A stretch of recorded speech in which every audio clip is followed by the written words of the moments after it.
we are really good at improving at a really fast pace as well. So we are doing it. So that's how we got here. I think the question is what's next, because we need to be a leader now. A lot of generic content will be generated by Gen AI, right? But the core, brand storytelling, the compelling storytelling will be the strongest weapon to attract people and inspire them to change. My strong belief that those who are continuing with the brand building activities in the tough times like this, and they will thrive. And then it's been demonstrated over and over again.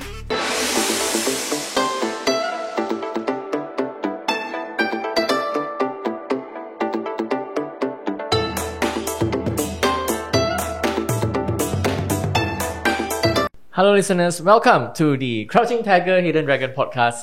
So today we have someone special that I met at a conference, Ki Seok-seo, right? He is actually from South Korea, so happy to have him here. And today he'll share with us about South Korea, marketing in South Korea, and also more about his experience here as well. So before we started, we were just talking. So Crouching Tiger, Hidden Dragon, it's not a movie name. It is actually a proverb, and it's also in Korean. So Ki, yes, what is it in Korean? Of course. So it's called Waho Jangyong. Waho Jangyong. So we have the same also movie title as well in Korean. So Waho Jangyong. Okay. Now I can we're tell also Korean. Influenced by Chinese culture too. Yes. Yes, I know, because I learned a bit of Korean basics, so I know you have a lot of similar words. But I love the alphabets. The alphabets are alphabets. You don't have words, caricatures like Chinese. So welcome to Malaysia. Welcome to KL. Thanks for having me. And you're here until tomorrow. You've been here since I think Wednesday. Am I right? Tuesday. And what's your experience here so far? Oh, so it's been nothing but great. I ate so many great food, and also I did go to karaoke yesterday. I went to Batu Cave. So I was here before 2 times, like 2007 and 2014-15. So I'm in a punk rock band. I'm in a hardcore band. So I played here a bunch of times before. I toured. It was part of our South Asia tour. Wow. So I was the singer and the leader of the band. They're called the Geeks. So and this is my 3rd time, but not for the music. It's for the marketing and for the business too. So right, Ki was speaking at the DMC KL. So like one of our previous episodes, I actually did one episode with Skill Lift itself. So the organizers, Ki was on the panel and was speaking as well. Right. And now he's here. So like what do you observe in terms of the things that you saw here when you were here, like in terms of marketing? In terms of marketing, so you guys have really strong OOH. OOH? Oh, really? Marketing landscape. Really? Yeah, I think you're too used to it. So we don't, and then also how the OOH are distributed in the strategic location in all the highways that you guys have, and then it's very strategically located, and then it's very big, and then there are a lot of also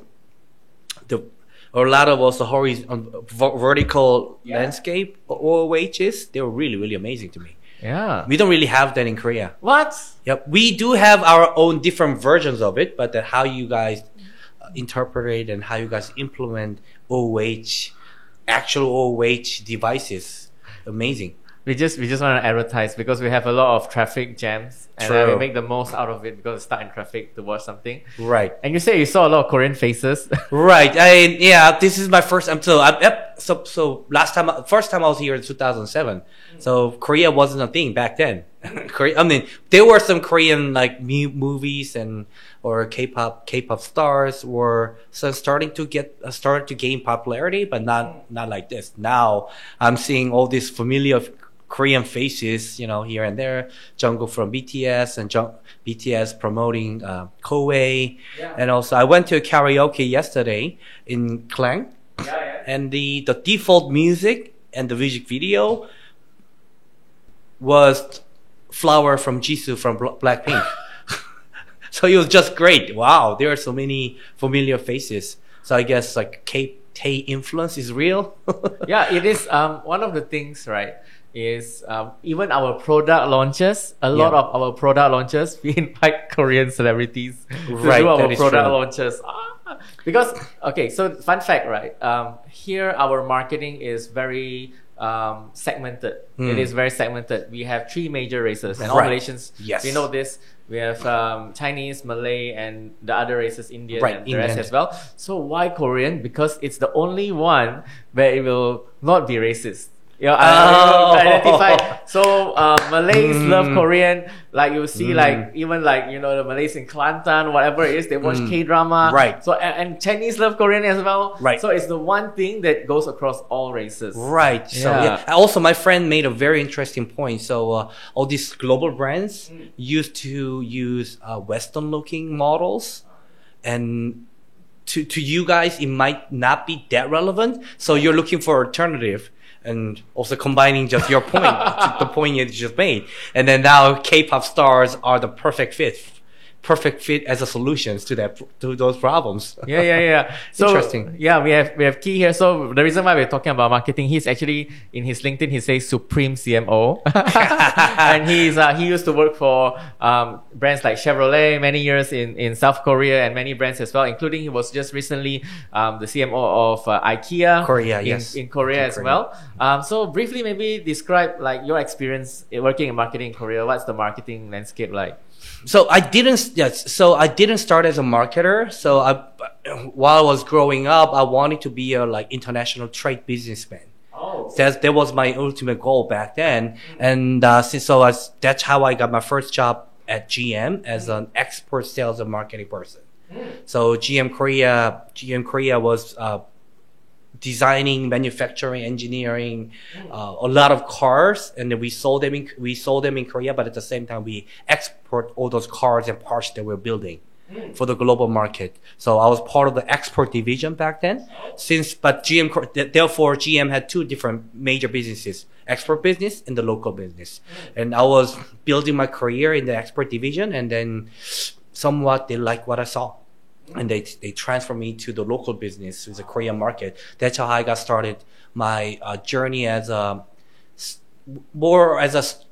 the strategy and planning department, not necessarily marketing. It's more of a bigger go-to-market business strategy, include business and brand strategy. So I started my career like that, and then I moved into the more brand management, marketing, etc. Yeah. So when you were at GM. Was it a challenge? Because Korea, you are famous for your own car brands like Kia, Right. Hyundai, and how was it being an American brand? Yes. It was very, very tough and interesting. Yeah, because like GM, while I was there, they were celebrating 100 years. Yes, GM itself and Chevrolet itself was more than 100 years back then. Chevy. Right? Chevy, a Yeah. lot of people didn't know it's from France. Really? Oh, you did not know? It's the No. name of a person. Oh, you didn't know? It's the name Yeah, of I thought the it's very American. famous, the very famous French sports car driver. Oh, so yes. So it was very interesting because so before they introduced Chevrolet, it was GM Daewoo. So we had Daewoo, which used to dominate the market along with Samsung and Hyundai. So they had a car company. So the Daewoo group went bankrupt. So the GM bought Daewoo. So they branded as GM Daewoo. So when I joined the company, it was GM Daewoo, but globally GM went bankrupt. So as a result, they had to rebrand themselves. They did a new brand strategy. Then Chevrolet was picked as their new global brand or mainstream brand, if you will. Yeah. And then Cadillac luxury brand, etc. And Buick for specific markets like US and China. Like premium brand specifically for US and China. So I was kind of like also part of the movement too. So they introduced Chevrolet to South Korea, but the positioning was totally different because the market itself is different. So there has been a lot of back and forth between the Korean department and then global department because how they view themselves in the US, totally different. So I think, so that's why as a result, I gained a very special experience of like revising or creating our own brand strategy and marketing strategy because it's totally different. So we had the totally different positioning, which is more appealing to younger customer as opposed to the US as a general customer, if you will. And then you move on to brand management. Right. And we will move on into the brand management. So I was responsible for managing all these brands that we had from the mother brand, from Chevrolet, but we also had a lot of product-driven brands as well. Spark, Cruise, Aveo, and the Malibu, Impala. There's so many cars that we were managing. We are not familiar in Malaysia. We, as you can see on the roads, there are no Chevrolets. Very little. Maybe one. Very little Chevrolets here. I knew about the market before because there's not many markets they have their local brands these days. There were a lot of them, but they all went out of business. So I think Malaysia, you guys have your own thing here, which is very unique. If you think about it, you need to take a pride in it. It's just not global. Our like Hyundai and Kia, it's very global. Our cars don't go beyond Malaysia a lot. Right. And the Hyundai Kia had, when I was working there, they had like 80% market share. And there's 80% market share. So we had to like really fight for our shares. You're like the small David versus the like we were a challenger brand as opposed to in the US, it was already a dominant brand. Without really having an edge back then. So they were trying their best globally, especially in the US, to resharpen their positioning, like as a cool, innovative brand. But so we had to start all over again because we didn't have nothing. So it was a very fun exercise and process. Hey everyone, producer Elton here. We share stories from business leaders in Asia, and if this video brought you any value, hit the subscribe button down below, like and share with your friends. Thank you. Interesting. Like, I think maybe my question to you is, this is a challenge here in Malaysia. Like you said, we have our own brands. We have Perodor, we have Proton, but our brands don't go global. And it is something that we are struggling. Something I talked to my previous podcast guests as well. We are trying to make brands global. And what do you think is the success of Korea producing so many global brands, including K-pop, including LG, Samsung, all these brands that we know?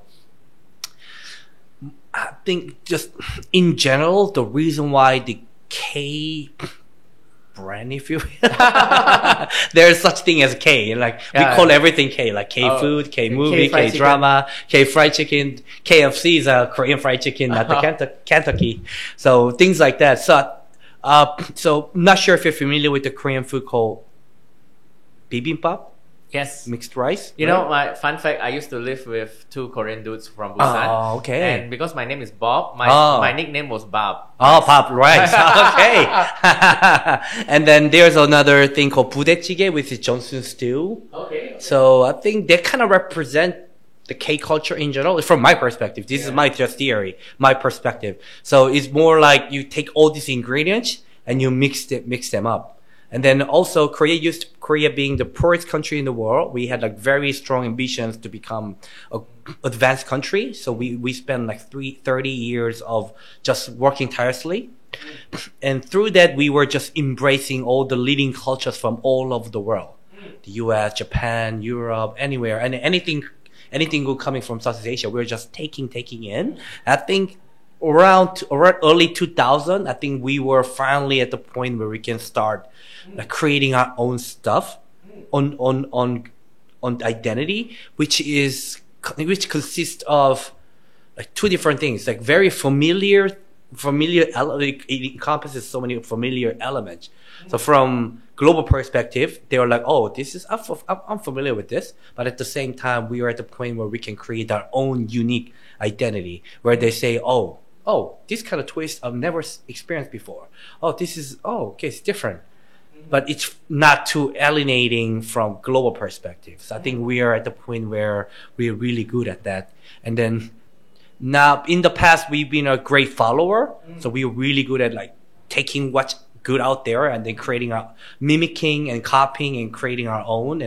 And we are really good at improving at a really fast pace as well. So we are doing it. So that's how we got here. I think the question is what's next, because we need to be a leader now going forward.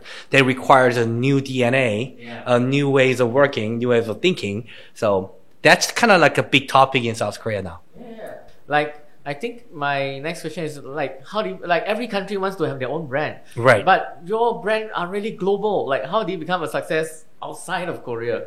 Like, like I'm using a Samsung phone, Right. and Samsung is big in the US, and Kia is everywhere. You know, like how did it become such a global brand? I think in our DNA, we are really, I think, so I share the different also digital marketing and IT landscape as well. So I think Koreans are because of our language, because we're the only one. And then also we were invaded many times. Oh, yeah. We've been also, we had a history of getting invaded by so many different countries in the world. So I think we were in our DNA, we were all about creating our own. So there are a lot of also small local businesses in South Korea. They're making their own brands as well. So there are like big competition going on. At the same time, and how the Korean economy grew from nothing to where we are now. The biggest part of us that we were really good at trading businesses. So we kind of acquired a global DNA. We learned from the best how they do. So back then it was more, let's say we were really good at supply chain management or just like trading stuff, exporting it. Now at one point we are like, oh, we can create this. Now we just adapt what we learned from the past and from the global brands, leading global brands, and then now we can take it all the way up. So I think the combination of the two was the secret ingredient of having so many successful global Korean brands these days. Yeah, that's interesting. So like next, after that, you move on to your latest experience, which is IKEA, Right. also a foreign brand in Right. Korea. And But in between, I also, after I left GM, I wanted to experience so many different things, and also I wanted to also work for Korean brands. So I also had a chance to work for this Korean mobility brand called Kakao Mobility as part of the Kakao Group, which is like one of the biggest IT so like groups the in Kakao Korea. Talk group. It's Kakao Talk. They started as a Kakao Talk, so Alright. but there's so many different services and subsidiary companies. Is it like Grab? Let's say you can say it's a Grab, but the Kakao Talk is more like let's say WeChat. Okay. So now WeChat has everything. Okay. Similar from that Grab perspective. too. Right. Grab too. And then also not only Kakao like WeChat, mimicking WeChat, Samsung, LG, Hyundai, all these LG, they all had different. If you come to Korea, you will be surprised at how many different LG, Samsung, Hyundai companies are there. Okay. So they are also, the inheriting that DNA. So the Kakao has so many different services and companies behind it, and mobility being one of their major services. So I got to work there, and then I was tasked. My assignment was to create a new brand strategy for the Kakao Mobility, and there are also like B2C, major B2C services called Kakao T, which is more like Grab, and also they had a navigation service. So it was my job to create a new brand strategy for #1 mobility app, which was very, very, very meaningful for me, because it was totally different. Because I spent all my life learning about global marketing and also localization. I would say I used to be an expert in localization, taking global brand essence and turning into and making it relevant for Korean consumers. But now we are just pure Korean. So it required a different process. Also, us being a headquarter, not necessarily reporting to the global headquarter. So it was totally different but meaningful experience. Interesting. And next, you move on to IKEA. How was it? IKEA was also it was a great experience. And IKEA, as you know, is one of those most compelling brands in the world. And then also when I joined the company, it was an exciting time because they were also in Korea, when it comes to furniture, the living market, there are so many branded competition. So if you can you name one furniture competition, branded competition at a global level other than IKEA? Furniture? Yeah. See, if you think of automotive, right? There's Mercedes, Yeah, yeah. Chevrolet, or like Toyota. But name the other brands, I don't think we have it in Malaysia close to it. No, but small. globally too. Globally, I don't know. So see, I think that was the like real strength of IKEA globally. They They were- dominate that niche. Yeah, they were like one and only if you Yeah. really think about it. Like from branded furniture brand, global brands, there are not that many. I mean, in Japan there's a Nitori and Muji. Yeah, If Muji you really is, think about but it, no, Nitori. Here, Muji is more like clothing. True. So, but in Korea there are a lot of strong local brands Oh. in the in the furniture industry. So therefore, we had to they were making so many investment in the brand building, etc. Before that, they didn't really do the brand building. So when I joined, right after I joined, they kind of saw the opportunity. Coupled with COVID, they saw the uptick of the demand. So they start making so many brand building investment. So it was our job to make sure that we create a new brand campaigns, new brand communication platforms to make it more relevant to Korean consumers. So before, I would say we were just very good, very desired Swedish brand. We wanted to make it more relevant to the Korean consumers. So And how that's do you do that? exactly. Oh, so just that we spent a lot of time understanding the consumers and what they're saying, and then how their behaviors have changed, how they feel about their homes. It was completely changed because in the past it was more functional, but around that time the meaning of home has become more emotional. And how do we make sure that we ride the wave and making IKEA more relevant? So we created this campaign called Like a New Life, which was a very success, and then it's still being talked about to this day. So a lot of people were resonating with the campaign messages and then videos that we created, and then it helped us to grow our brand desirability and top of mind awareness and then penetration. Therefore, we increased the market share altogether, which is great.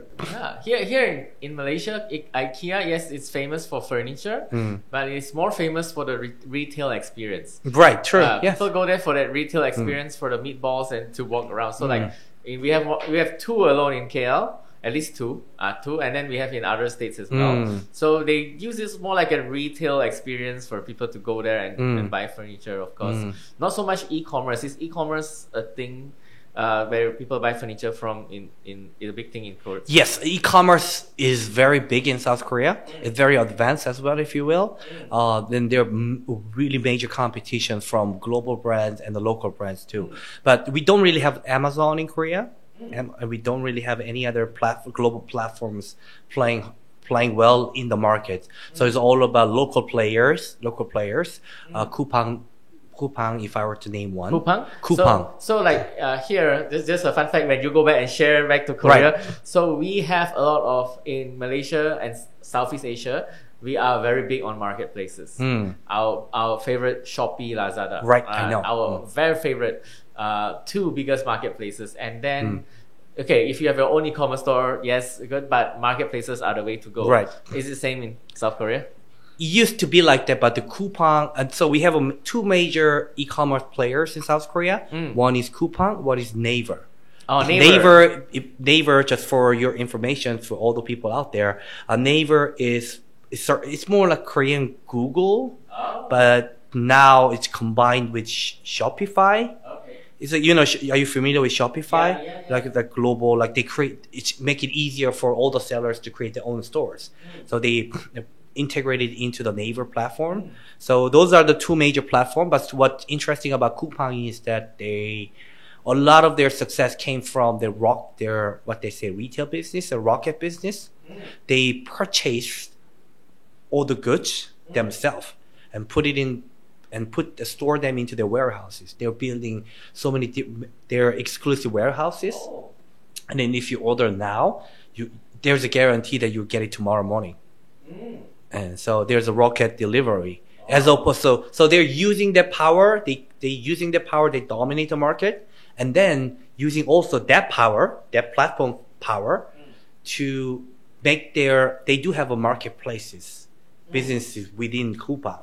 So they have very strong constant demand coming from using this service, and then also they leverage this service to also grow their marketplace. They are also market to all the sellers within the Korea. So it's a beautiful business out there. But Naver, as opposed to that, so as you can see, it's more like Coupang taking full control of what they do. But Naver is, as I mentioned, is more search platform, ad platform, if you will. So they don't really control. They just like, here's the platform that you can use. Right? It's like Shopify thing. Yeah. So all the small mid-sized businesses coming in, they just use the services right here. Oh. Like, and then their fees are lower than other major marketplaces. Yeah, we are trying to create our own Shopify. And one of our previous guests, which the episode is not out yet, is we had someone from Easy Store. So that's supposed to be our neighbor. They can they can also like benchmark what Naver has been doing too. Yeah. So we've been talking to different businesses around the region. So yeah, good to have someone from Korea finally. And like when it comes to consumer behavior, right? So like you said your best friend is Malaysian, and and you've probably learned a lot about Malaysia, being here many times. Right. What do you see is the difference in consumer behavior with here and South Korea? I think the most unique characteristic of Korean consumers, they are really fast in terms of adapting to new trends, right? And their preference are changing all the time. Like Korea, the speed. Korea is also big, right? It's a big. peninsula. So we are also peninsula. Yes. so you have like Seoul, and then you have Busan. Like last time my housemates were from Busan. They say Busan is like Penang. I'm not sure if you've been to Penang. Yeah, I've been to Penang. We played there before. So like, is it the same across South Korea? Like the things you mentioned? Yes. So the Korea is very hyper connected. So with internet, etc., and then we don't really have this racial diversity in Korea. So I guess it's easier for us to have a common view, and then therefore there's a lot of but at the same time the common pressure, because you are considered as one. So you kind of like, okay, this is a new trend. Everybody needs to get on. You need to know. Yeah, we don't have. So Korea has like this I think compared to other markets, we have this relatively speaking, a stronger FOMO, fear of missing out, within consumers as well. So, and then as I mentioned in my presentation, is I think for Koreans to describe Korean society is more about not getting left behind. So everybody really on newest trend. So as a brand, it's really hard and difficult to keep up with the trends. But so it's been a very interesting and challenging time for brands to make sure that they create the right balance between, maintaining and strengthening your own identity at the same time adapting to newest trend fast and relevant. Wow, that's interesting, because being a marketer here, our challenge is to trying to get everyone on board, because we are so diverse. We have different people. Yeah. And I cannot imagine being in Korea. It's like, wow, you have to be the state of the art and maintain their identity as well. And besides that, anything else, like any cultural things, any cultural nuances when it comes to marketing in South Korea? So I think Korea, for the past 25 years, Korea marketing has gone through evolution too. So now we're at the point where brands start to invest in brand building, as opposed to before it was just more about promotional messages. So I think that's the one big change that I'm seeing now. But at the same time, because our economy right now on decline, so it's also impacting marketing budget as well. So then all the brands are being tasked to be more creative, and sometimes, but at the same time, they're ditching their brand building activities. But my strong belief that those who are continuing with the brand building activities in the tough times like this, and they will thrive. And then it's been demonstrated over and over again. And also, as I mentioned before, we have global brands, super global brands. They are leading the way in the Korean market. They also have to compete with all the other global brands in other market. So all this learning from those experiences are also reshaping the marketing industry in South Korea. So for example, Japan is an aging population. A lot of their marketing are for old people. How's Korea? Is it young, old? Yes, we're getting super old now. So our birth rate the latest birth rate was 0.6. What? It's not, we're the lowest. 0.6 means, right? One person. Yes. 0.6. We're losing people. We're losing people. We're losing people. So there are interesting, it's also interesting time because we grew so fast. There were a lot of backlashes from, having this amazing exponential growth. But it's like culturally, sociologically and physically, psychologically, there are so many major transformations going on. And the one being is that we are kind of like becoming Japan to that degree because aging society, because we're not producing enough, humans because you're below 1. So therefore, the baby boomer generation, X generation, so they are going to be the major customers going forward. They used to be the main one. Yeah. So, but now in their mid 40 and like early 50. So I think as a interesting point is that in the future we're gonna also start doing this also. 40, young 40, young 50 marketing, if you will. So we have to do that. But at the same time, the MZ marketing, especially Z now, it requires totally different approach. Yeah. So it's gonna be a challenge too. And how they think is totally different. And then also, we are having increasing number of single households as well. So it's which was totally different. So you mentioned as a marketer, I know that economy plays a main role. So maybe in a gist, what's happening with the Korean economy? We don't have much information from here, but what's happening in South Korea? Right now, South Korea, so we became an advanced economic country, which is great. But as I mentioned before, our economy is not as strong, so we have to adapt because we were very used to having hyper growth, like year after year after year after.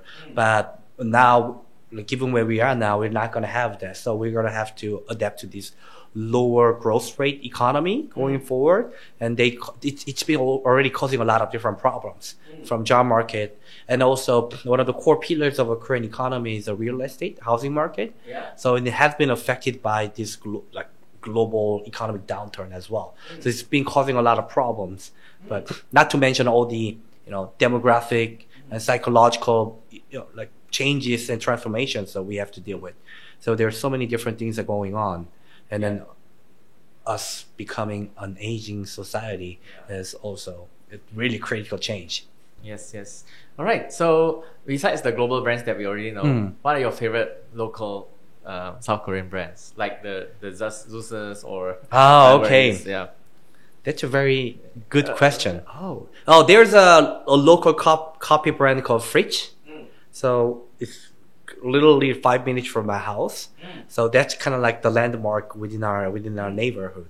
But they're really good at having a strong brand identity, and they've been consistently delivering on their promises, delivering the right brand experiences. But at the same time, they also start to expand their business a little bit.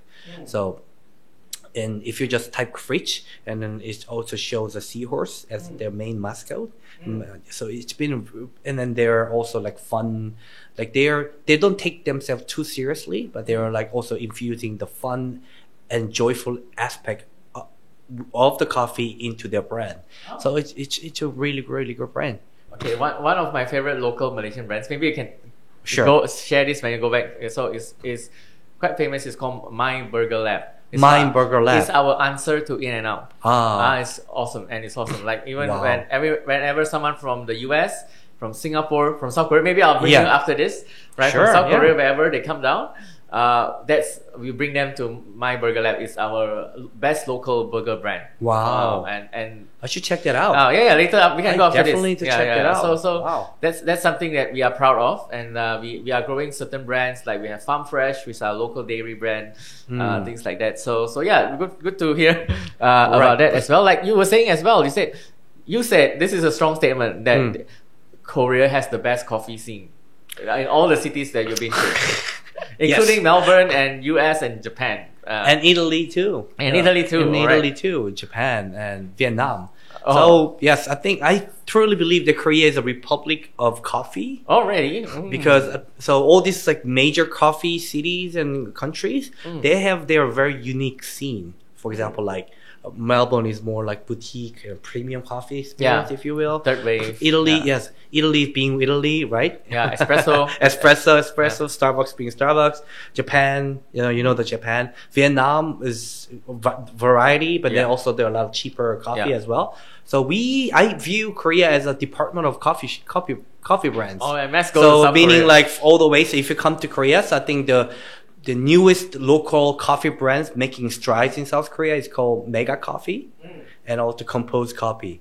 I know in Singapore there's a Composed Coffee already over there. They're using Veep from BTS there as a brand ambassador, and they're using the Mega Coffee is using Son Heung-min as their brand ambassador. And then the coffee is like $2. I love their tagline, a necessity, not a luxury. They are embodiment of that statement over there.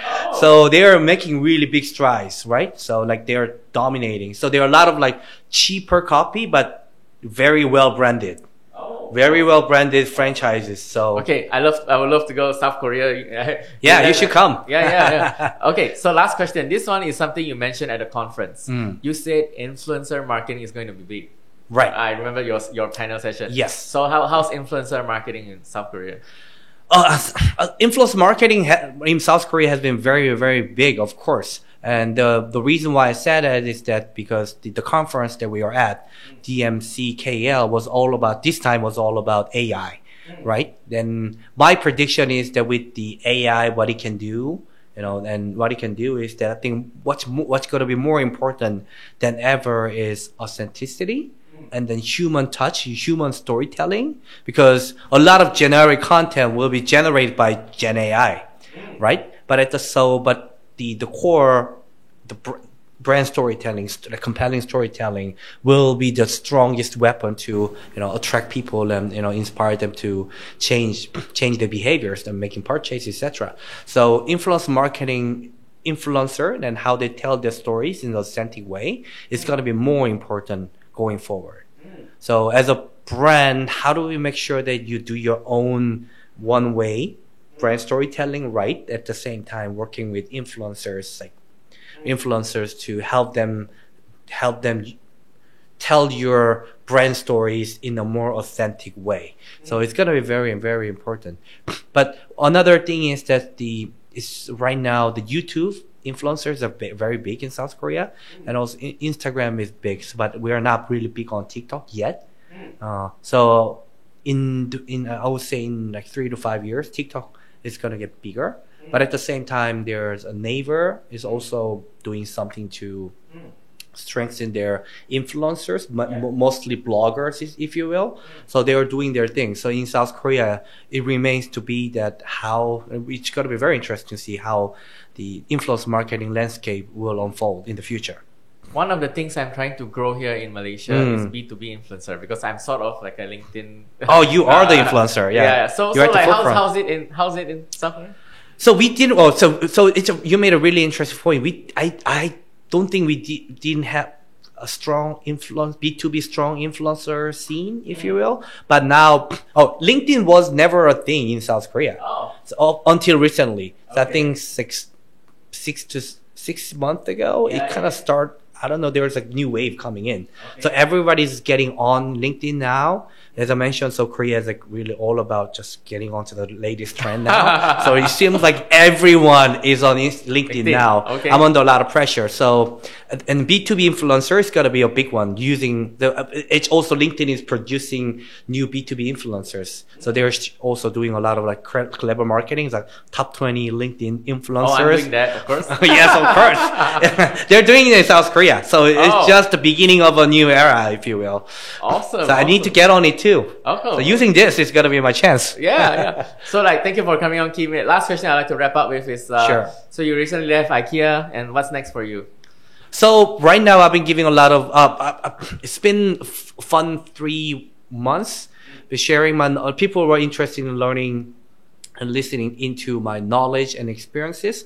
So I've been giving a lot of speeches, keynote speeches here and there. Now I'm in Malaysia. I just can't believe that I'm here, and I'm doing a podcast with you. Yeah. Just that actual life, it is so unexpected. So it's full of Are you looking for a new next role opportunities. and looking to start your own thing? What's next? Right. I'm right now in the discovery phase. Okay. So I'm figuring out what I can do Okay. with my own equity that I've built so far. It could be, starting my own company, starting my own brand, or I can also become a B2B influencer, if you will. So that's another road as well, and giving speeches in a professional way. Or I can also, if there's a brand who are willing to give me an opportunity to really grow their brands exponentially, whether it is in Korea or somewhere else, or all these other South Asian brands wanting to come to Korea, I can also help them as well. So there are a lot of opportunities I can see now. So I'm gonna gradually explore all of them one by one. All right, I and then hope make this decisions. podcast gets you that opportunity. Kamsahamnida. Thank you for coming on. Kamsahamnida. Thank you. Terima kasih. All right. Thank you. Thank you so much.